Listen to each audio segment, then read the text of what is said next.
Gong communications. Okay, go on. Okay, so what is your specialist topic for this evening? It is the client welcome pack for Gong. Fantastic. Right, on to the first question. What do you think are the most important points to convey to a new client in the welcome pack? I think there are several things that are really important. First of all, that they have a clear understanding of what it is that they should expect from us. So we have a certain way of doing things, and that should be really clear to them from the outset. Second of all... Could you expand on the certain way of doing things, please? Of course. So, what's a good example? I suppose we like to think that we take our clients through every step of the process. So we hold their hands through explaining to them, if we're arranging a press meeting, then we'll explain to them who the journalist is, why we think they should meet them, what we think they should say, and previous articles, tone, all those kind of things that give a really good understanding of what they should expect. So we wouldn't just throw a client into an interview without doing that. So our clients should know that they should expect to get that level of service. No literal throwing of any journalist. Okay. In that case, could I have another couple of points, please? Just as you are a very experienced member of the Gong team, on the important things to convey to a new client. I think probably rather than conveying something, a really important thing to do with new clients is to listen to what they're saying. So. Communication. One thing obviously is communicating what they can expect, but the other thing is hearing how that's landed. So working out how much media experience they've had in the past can really help to tell them how much they should expect. So if they've done loads of press work in the past, then they might need less input on what to expect from us.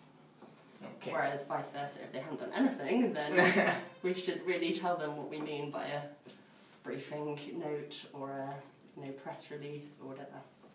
I see. We have a very convoluted vocabulary. I think it's important that they know what it means. A convoluted vocabulary. In that case, what do you believe would help the communication channels to the clients? There we go. Maybe we should have a dictionary to PR terms. We should have a dictionary. PR term. What do we mean by a press release? What do we mean by a briefing note? I don't know. What's the scope of work? Right. In that case, right. Moving on, what has been recently the most embarrassing call or email you have received?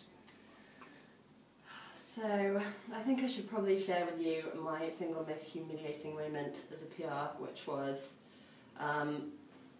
when I was walking into work one day, striding across Regent's Park, and a relatively new client, who was someone that I had worked with previously, and therefore came to us on kind of personal recommendation, called me up and literally bellowed and swore down the phone to me because he had appeared in a press article that quoted him as saying something which he had actually said, but because he was uncomfortable holding the interview, he said more than he wanted to, and he couldn't understand why the journalist would have been stupid enough to just print exactly what he said. So I suppose that example just serves to show why we should be very clear about what a journalist can do and not over-expect that our client knows what they're getting into when they hold a phone call or an interview. I see. And if you were to rewrite a slogan for your own PR agency, if you had your own slogan, what would the slogan say? You know what, having, whatever it is, 10 years of working in B2B financial PR, I think. 10 years? No, maybe it isn't that long. I'm really old. And you're saying that you haven't thought day to day what your own slogan would be? Well, we don't sloganise, but maybe we should. We should sloganise. We should sloganise, but I would say that rather than having a slogan, which fills me with a little bit with fear and dread, I would say that we need an ethos, which is that we go the extra mile in making our clients feel comfortable and making sure that we deliver, as they would expect. So communication is key. Communication is key. What a great slogan you've just come up with. Fantastic. There we go. Maybe right. I do love them. Okay, of all the clients through your 10-year tenure, who has been easiest to deal with and why? So this is very difficult because I do love most of my clients, but I think probably just for the sheer range of variety that we get from emerging capital partners, I would probably say them. Because it means working for a private equity firm means that you can work for the core business, so the investment firm itself, but also for the portfolio companies, which can range from agri businesses to fertilizer companies to nappy producers, which obviously means that you can approach a different range of press than you would usually. So they're probably my favourites. And does size matter? Oh. Is this a different interview? The size of the welcome pack, Sarah Caddy. I think it does matter because, going back to my first point, I think that it matters. You have to give enough to make a client feel comfortable. So you don't want to provide someone who knows exactly what PR is with something like this, whereas that might be helpful for someone. Like that. Okay.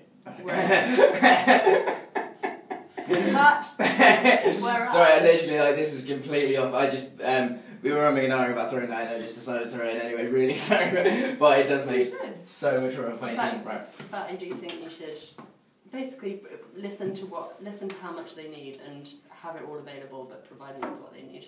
Fantastic. And no more. Right. And in terms of how all of this would be presented, what kind of format would you like it to be presented? So, how would you like it? Interesting. I think it should be. I think it should be something that is an instrument for conversation. So, something very visual. I guess in my mind I would say something a bit like a PowerPoint that is just pointers for a conversation. So if it's online or whatever if it's something that you hand over, I imagine that it would be very clearly laid out that would then prompt further conversation and as a reminder for what to expect when they go away and can't remember exactly what you've said. Fantastic. Right. That's brilliant. Okay, now we need to